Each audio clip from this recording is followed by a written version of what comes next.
Hoje é dia 25 de julho de 2026. Ainda é sábado, faltam 9 dias para eu publicar este vídeo. Mas por que 9 dias? Por que não gravou um pouco antes? Porque agora no mês de agosto eu farei algo que é muito importante. é, Logo vocês saberão o que é. Mas eu quero, por agora, eu estou adiantando esse assunto não somente porque está muito recente o que aconteceu na última Copa do Mundo, né, que acabou agora, a Copa do Mundo de futebol masculino deste ano, mas e também porque eu quero, ao falar desse assunto, quero introduzir um outro assunto que está no título deste vídeo. E são dois assuntos aparentemente que não tem nada a ver um com o outro, mas se você assistir esse vídeo até o final, você entenderá tudo. A Espanha acabou de vencer a Copa do Mundo de futebol masculino.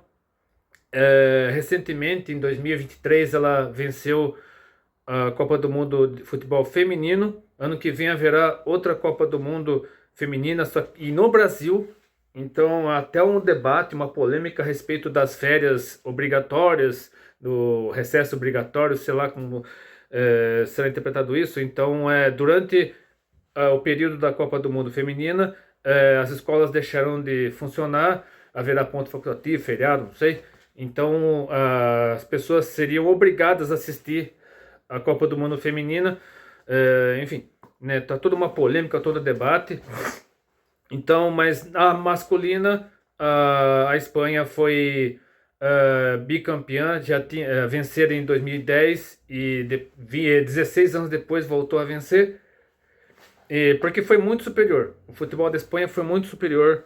eh, Porque a escola espanhola, além do campeonato espanhol, né, da Liga, La Liga, como se diz, né, a Liga Espanhola de Futebol Masculino ser uma das mais caras, uma das mais bem organizadas do mundo, enfim, né, talvez só a Premier League lá do Reino Unido, né, da Inglaterra, tenha um nível superior da Espanha, mas enfim, o futebol espanhol está no auge, né?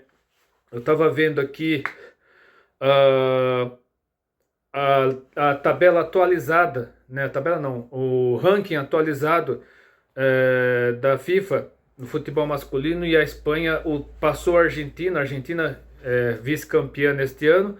Então a Argentina estava em primeiro, e o desempenho da seleção espanhola de futebol masculino na Copa do Mundo deste ano fez com que a Espanha ultrapassasse a Argentina e se ficasse no topo, né, do ranking da FIFA no futebol masculino. E do feminino também, né?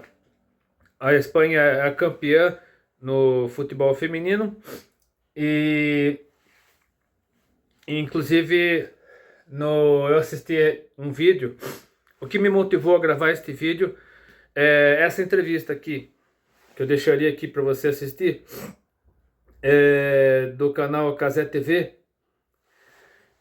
E o Casemiro, Miguel, o Luizinho, enfim, umas 4 pessoas que estavam transmitindo a final entre Espanha e Argentina. Teve a entrega dos prêmios, né, do troféu, tudo, as medalhas, o troféu.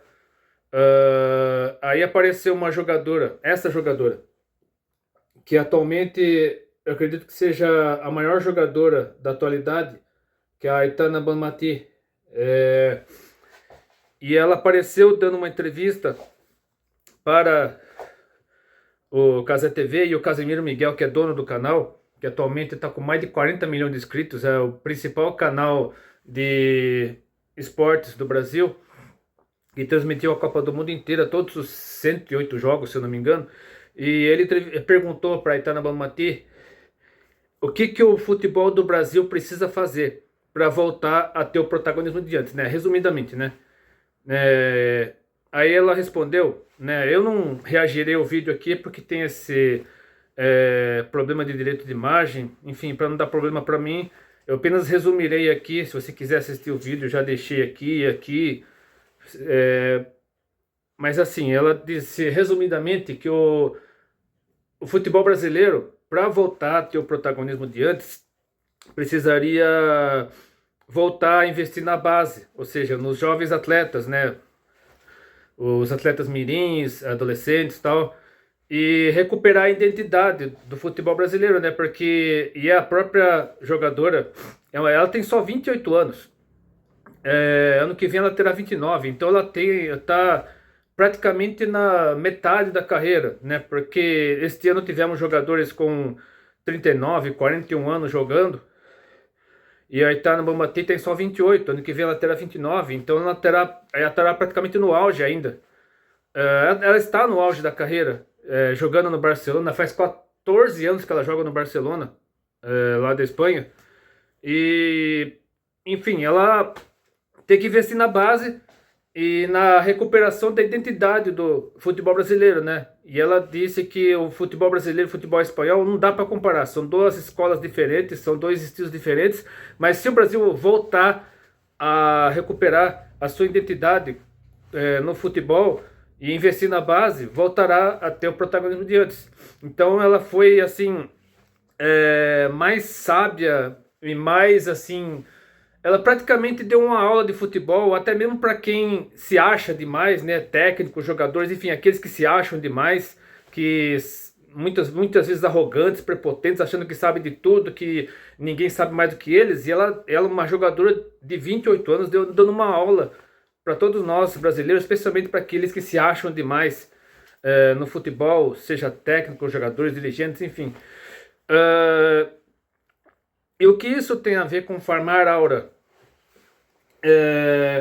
Eu lerei aqui a definição do termo farmar aura. Então, o Google ultimamente tem apanhado várias fontes e reunido essas fontes numa única descrição. E então, o resumo do conceito de farmar aura, segundo o Google, é o seguinte: farmar aura é uma gíria viral das gerações mais jovens que significa adotar atitudes estilosas, confiantes ou marcantes para acumular admiração e respeito das pessoas ao redor. Ou seja, é você ganhar confiança, respeito, autoridade, você realmente, as pessoas respeitarem você, você conseguir admiração das pessoas ao seu redor.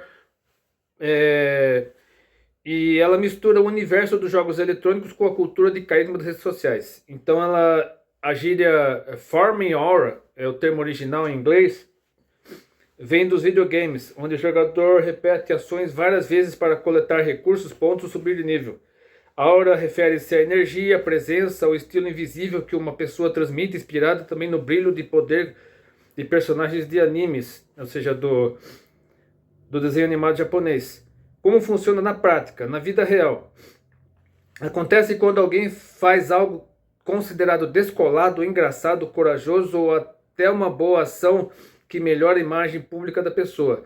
E nos memes, se a tentativa de parecer impressionante falhar e passar vergonha, a ação vira piada na internet. Recentemente, encontros públicos de jovens para tentar farmar aura viraram febre em cidades como São Paulo e Recife.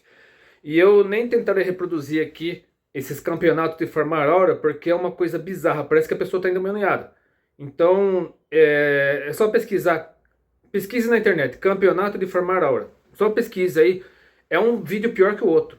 Parece que as pessoas estão possuídas por demônios mesmo. E eu acredito que esses campeonatos de farmar aura, ela atrai demônios. Porque o comportamento da pessoa, porque um simples gesto como esse, acabou se tornando um campeonato onde a pessoa praticamente atrai demônios, atrai entidades malignas, e ela se comporta, começa a se estrebuchar, começa ou seja, uma cena mais bizarra que a outra. Eu nem tentarei reproduzir aqui, até por conta do fundo musical, algumas imagens de pessoas seminuas, né, usando roupas sensuais, então pode ser gatilho para muita gente. Então, mas se você tiver curiosidade de saber o que é isso, pesquise. Mas enfim, é mais um sinal, infelizmente isso é mais um sinal de que o Brasil vai de mal a pior. O Brasil está descendo ladeira abaixo em matéria de promiscuidade, sensualidade, erotismo, a bestialização da sociedade brasileira está aumentando num nível estratosférico, astronômico. E infelizmente tem uma série de fatores que levam a isso. A própria a, idio, a idiotização da sociedade, ela é as pessoas que controlam a mídia, as pessoas que controlam o pensamento da maioria da população. E eu posso mencionar aqui redes de televisão, jornais, revistas, influenciadores, artistas, né? E faz tudo tá dentro do socialismo cultural, da escola de Frankfurt, da guerra cultural, enfim, o controle da narrativa, por parte da militância progressista. Inclusive, eu deixarei na tela final desse vídeo como o progressismo pode acabar com o ser humano, a ponto até de transformar mentira em verdade, verdade em mentira, o que é bom vira mal, o que é ruim vira bom, enfim, uma inversão total de valores. Mas a Farmar Aura, né, esses campeonatos de Farmar Aura tem a ver com isso. Mas por que eu estou usando essa expressão no título desse vídeo? Porque o conceito de Farmar Aura tem a ver com você ganhar respeito, admiração, autoridade. Você realmente... E a Espanha está trazendo isso. Por quê? A Espanha está conquistando respeito, admiração, inclusive porque atualmente a Espanha passa por um grande avivamento. Além de ser potência no futebol, a Espanha está passando por um grande avivamento. Igrejas evangélicas estão crescendo exponencialmente na Espanha. E dentre as várias pessoas que estão trabalhando para isso, eu posso citar essa moça aqui. Eu não sei, eu tô falando moça porque eu não sei a idade dela. Aparentemente ela tem uns 30 e poucos anos.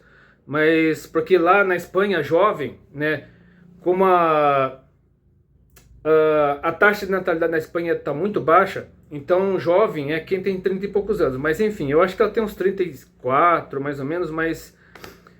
Deixa eu só fazer um negócio aqui. Pera aí. Primeiro eu preciso rolar o vídeo para depois apresentar aqui, mostrar o que está acontecendo agora. A Marta Duran, essa influenciadora que eu mencionarei aqui, a Marta Duran. Julio abiertos, quédate con estos números de 8 a 8, es muy fácil, de 8 de la mañana a 8 de la tarde. Aqui, entre os dias 28 e 30 de julho, haverá um encontro lá em Madrid. Deixa eu só mostrar aqui, peraí. El sitio es completamente gratis y se vale que puedas traer a gente contigo, así que no te lo pierdas, nos vemos ahí. Peraí. Deixa eu ver se eu consigo... Peraí. Espera só um pouquinho, deixa eu só inverter a imagem aqui, aí eu mostro o que está acontecendo. Espera aí, deixa eu inverter a imagem aqui.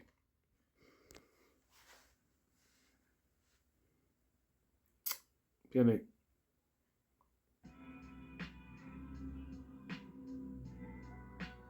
Hola familia, ¿a qué no sabéis qué? Antes de despedir nuestro julio, antes de irnos de vacaciones, vamos a tener 3 días increíbles de ayuno y de oración en Caja Roja, en nuestra sede, aquí en Puerta del Sol.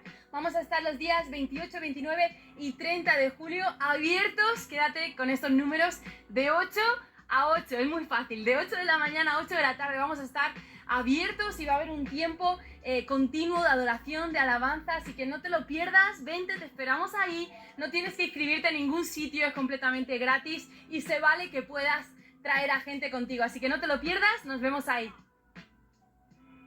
Então, o que se trata disso?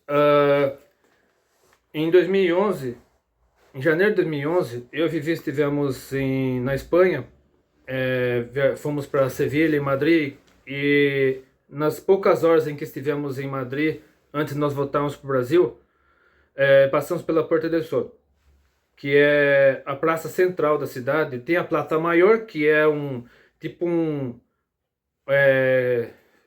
edifício com um retângulo no meio, né, onde inclusive a Inquisição matava as pessoas, mas enfim. E tem a Puerta del Sol, que é é o centro aberto, digamos assim, né?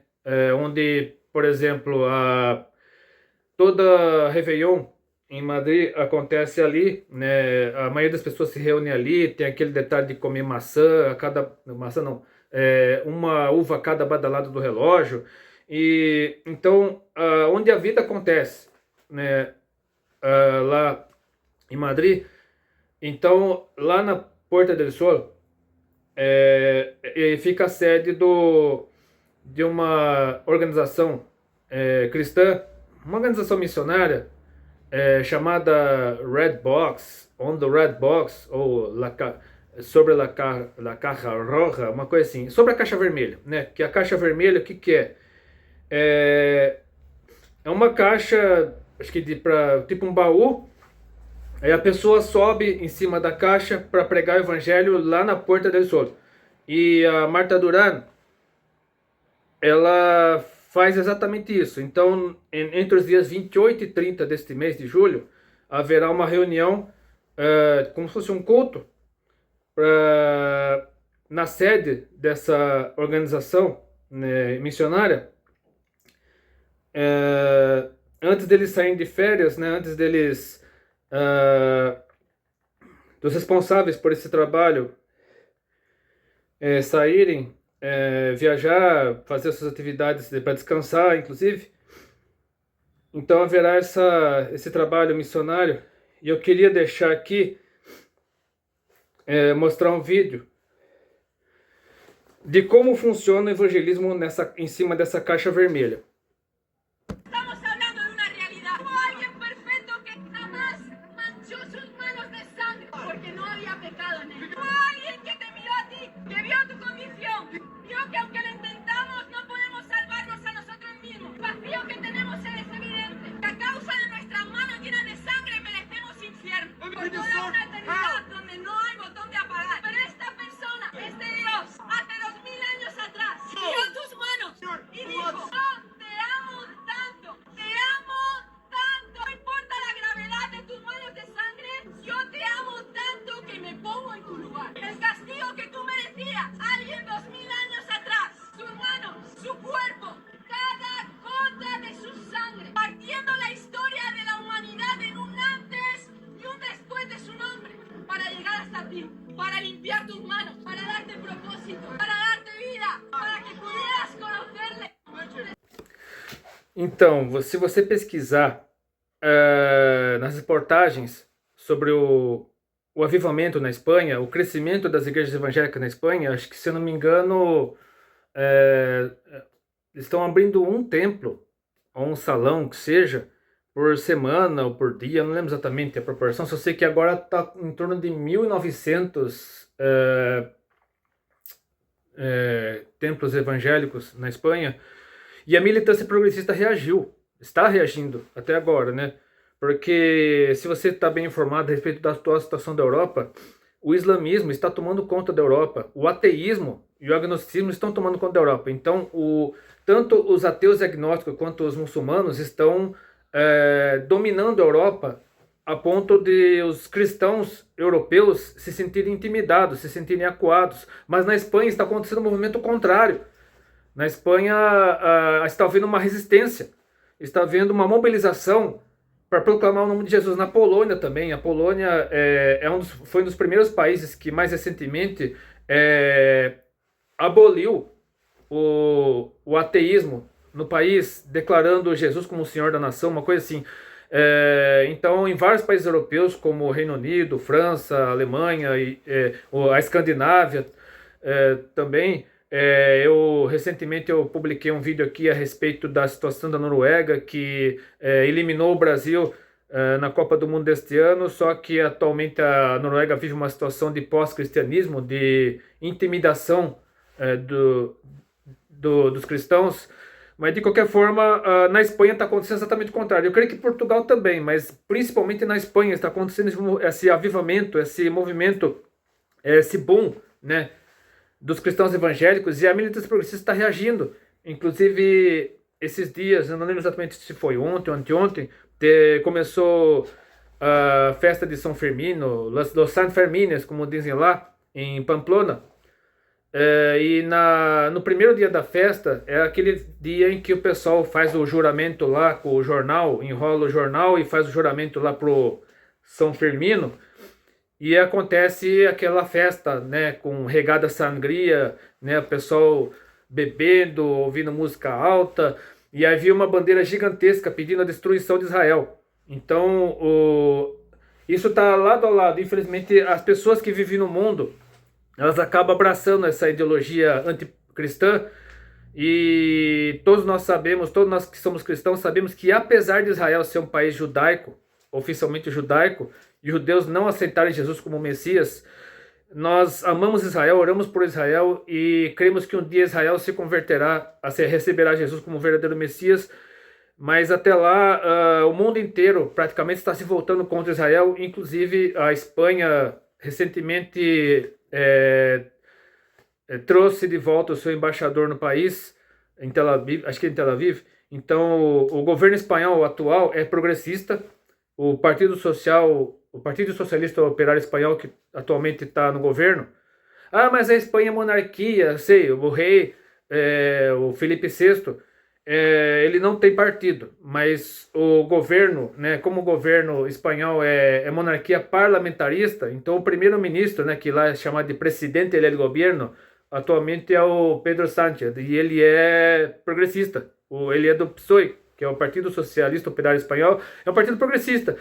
E recentemente ele trouxe de volta para a Espanha o embaixador que estava lá em Israel.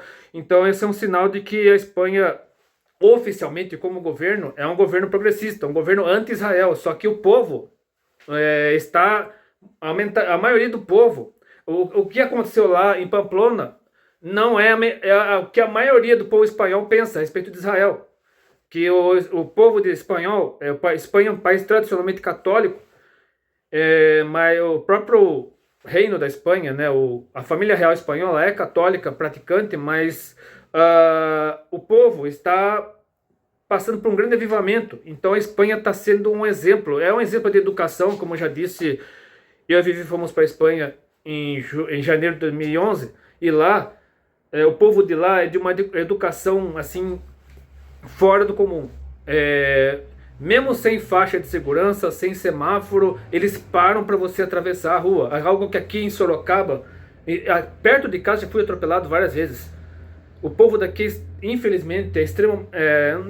Quando eu falo povo, eu estou falando, não estou generalizando, estou falando das pessoas com as quais nós convivemos. A maioria das pessoas com as quais nós convivemos, principalmente no trânsito, é extremamente mal educada. Os caras não estão nem aí, eles atropelam mesmo, eles aceleram para atropelar. Parece que eles não estão nem aí com os outros, só pensam em si próprios. Então, infelizmente, a mentalidade do brasileiro é uma mentalidade extremamente... assim, o brasileiro, de uma forma geral, ele é pacífico, só que está cada vez mais, assim, pensando só em si próprio. Está... A mentalidade do carro copiou muito a mentalidade dos Estados Unidos, que a cultura dos Estados Unidos é uma cultura voltada para o automóvel. E na Europa é diferente, com exceção da Itália, acho que a única exceção é a Itália. A Itália tem uma mentalidade voltada para o automóvel, tanto quanto nos Estados Unidos. Já em boa parte da Europa, a mentalidade é de que a cidade é do pedestre, o pedestre que manda na cidade. Então os motoristas de carros, até motociclistas, eles param para o pedestre atravessar, mesmo sem faixa de segurança, mesmo sem semáforo, o pedestre é prioridade. Então a educação do povo espanhol é um exemplo para o mundo. Então existem padrões de conduta ali na Espanha que para o Brasil é um absurdo, mas que está muito próximo do que a Bíblia diz a respeito de como deve ser a nossa conduta. E eu quero aproveitar esse final de vídeo, para o vídeo não ficar longo demais, mostrar por que a Espanha está sendo um exemplo para o mundo, não só no futebol, mas na cultura. Quando falo cultura, não estou falando nessas fiestas aí, onde o pessoal fica batendo o tambor até a mão sangrar, tacando fogo, soltando rojão, em estátua gigante, ou então correndo de touro, como lá em Pamplona, por exemplo, estão fazendo agora, soltam acho que 8 touros nas ruas de Pamplona, precisa ficar correndo do touro e o touro passa por cima, enfim, eu não estou falando dessa cultura, nem muito menos as touradas. As touradas até não são mais unanimidade na Espanha. Existem muitos espanhóis contra as touradas, e não, eu não sei porque não foram banidas ainda, talvez porque a família real não quer acabar, enfim, mas enfim, a Espanha está passando por esse momento de mudança, esse momento de transição. Então isso deve ser exemplo para nós.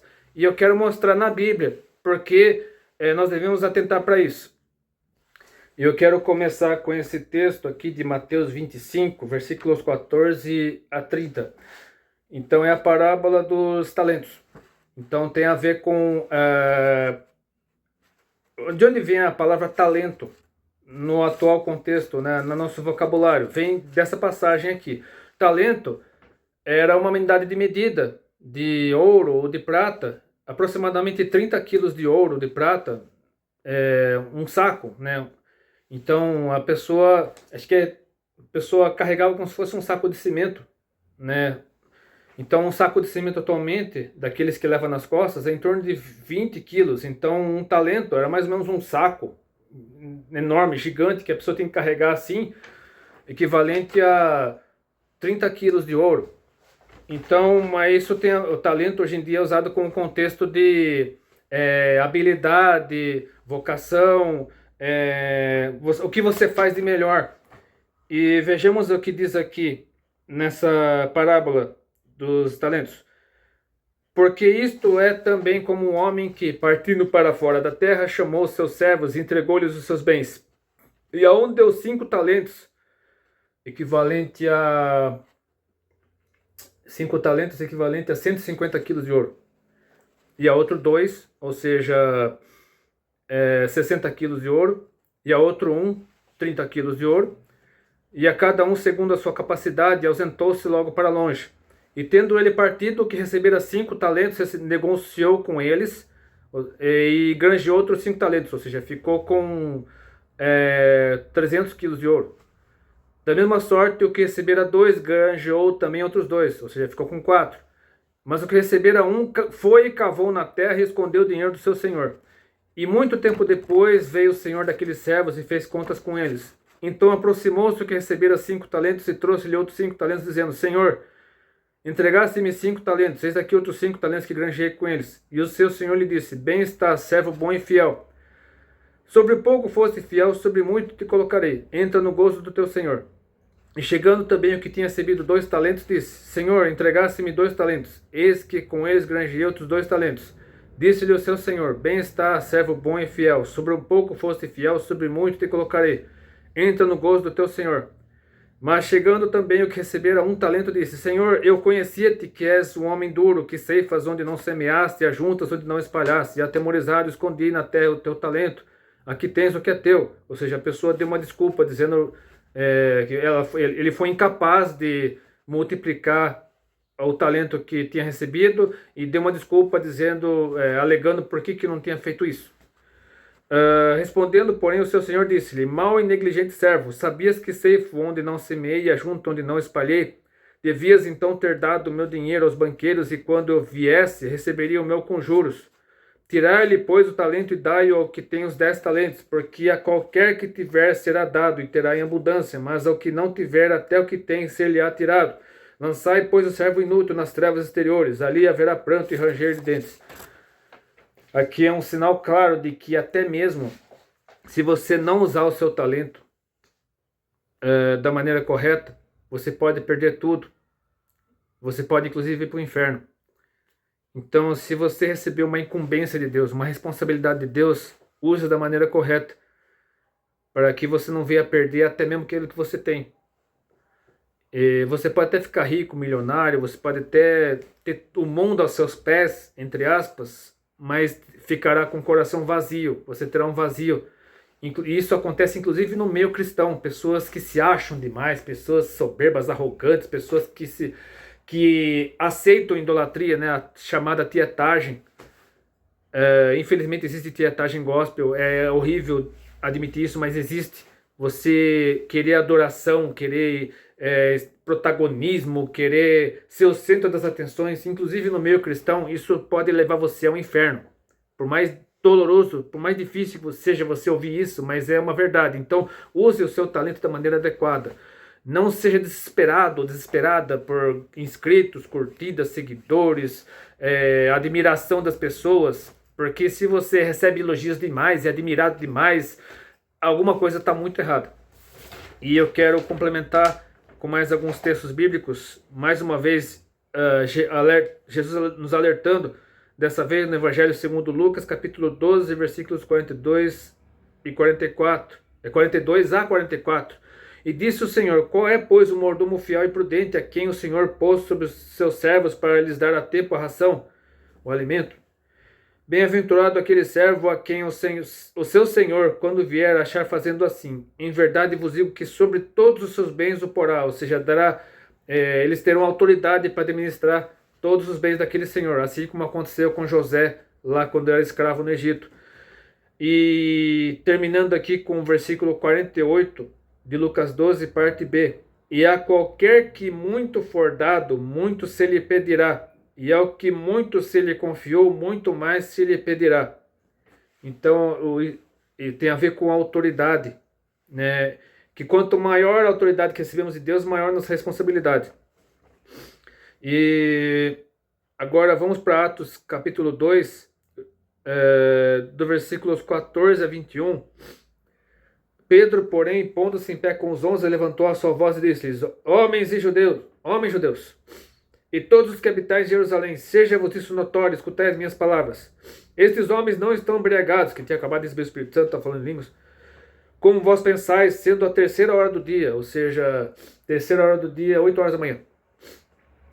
Mas isto é o que foi dito pelo profeta Joel: e nos últimos dias acontecerá, diz Deus, que do meu espírito derramarei sobre toda a carne, e os vossos filhos e as vossas filhas profetizarão, os vossos jovens terão visões, e os vossos os nossos velhos sonharão sonhos, e também do meu espírito derramarei sobre os meus servos e sobre as minhas servas naqueles dias, e profetizarão, e farei aparecer prodígios em cima, no céu, e sinais embaixo, na terra, sangue, fogo e vapor de fumo. O sol se converterá em trevas e a lua em sangue, antes de chegar o grande e glorioso dia do Senhor. E acontecerá que todo aquele que invocar o nome do Senhor será salvo. Aqui ele mencionou Joel, capítulo 2, versículos 28 a 32, que é o cumprimento de uma das muitas profecias do Antigo Testamento a respeito de Jesus, da igreja, enfim. Eu quero terminar com Tiago, capítulo 4, versículos 13 a 17, que fala sobre nós confiarmos a Deus no nosso futuro, tudo aquilo que nós fizermos, sob o risco de nós estarmos em pecado. E agora vós que dizeis: hoje ou amanhã iremos a tal cidade, e lá passaremos um ano e contrataremos e ganharemos. Digo-vos que não sabeis o que acontecerá amanhã. Porque que é a vossa vida? É um vapor que aparece por um pouco e depois se desvanece. Em lugar do que devias dizer: se o Senhor quiser, e se vivermos, faremos isto ou aquilo. Mas agora vos gloriais em vossas presunções. Toda a glória tal como esta é maligna. Aquele, pois, que sabe fazer o bem e não o faz, comete pecado. Então, que não seja necessário o Brasil passar por uma perseguição oficial, uma opressão governamental, para finalmente acordar, para finalmente se despertar. Que nós possamos despertar enquanto é tempo, porque o Brasil tem tudo para ser o grande país do avivamento, aqui na América Latina. Na Europa já é a Espanha. Já é claro, notório, então que nós possamos seguir o exemplo da Espanha nesse sentido.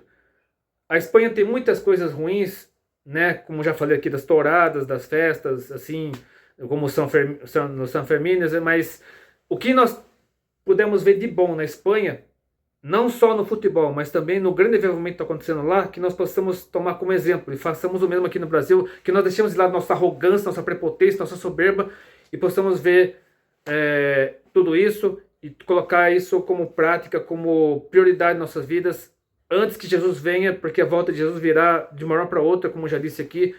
Jesus voltará como ladrão, de uma forma inesperada, e para levar a igreja consigo, e quem não estiver preparado ficará aqui para enfrentar o anticristo. Então que esse alerta possa ser levado por nós, pelo resto das nossas vidas, enquanto nós tivermos vida aqui na Terra. E se você gostou desse vídeo, curta, compartilhe suas favoritas no meu canal, que Deus abençoe. Eu deixarei aqui mais um pouco do testemunho da Marta Duran, assim como um trecho da Marcha para Jesus que houve em Madrid, meses atrás, para que nós possamos entender o que Deus quer de nós. Deus abençoe, até depois, se quiser. Y cuéntame de dónde sale toda esa fuerza, toda esa pasión por gritar en las calles el Evangelio. Bueno, me encanta esta pregunta porque la respuesta hay mucha gente que como que le choca, ¿no? Mi fuerza viene de mi debilidad. Siempre digo esto, porque yo era una persona que de verdad, o sea, si me vierais, yo tenía un máster doctorado en cristianismo infiltrado, ¿no? Yo no me atrevía a hablar de Jesús. ¿Tú sabes lo que yo me avergonzaba de hablar del mensaje del Evangelio? No te puedes hacer una idea. O sea, yo recuerdo escenas de clase en mi instituto donde ya no era simplemente decir que había estado un domingo a la iglesia. O sea, ni pronunciar el nombre de Jesús, nada de eso me atrevía. Pero recuerdo de que el corazón se me iba a la luna completamente, empezaba ahí a palpitar, que digo, me va a dar algo, ¿no? Me ponía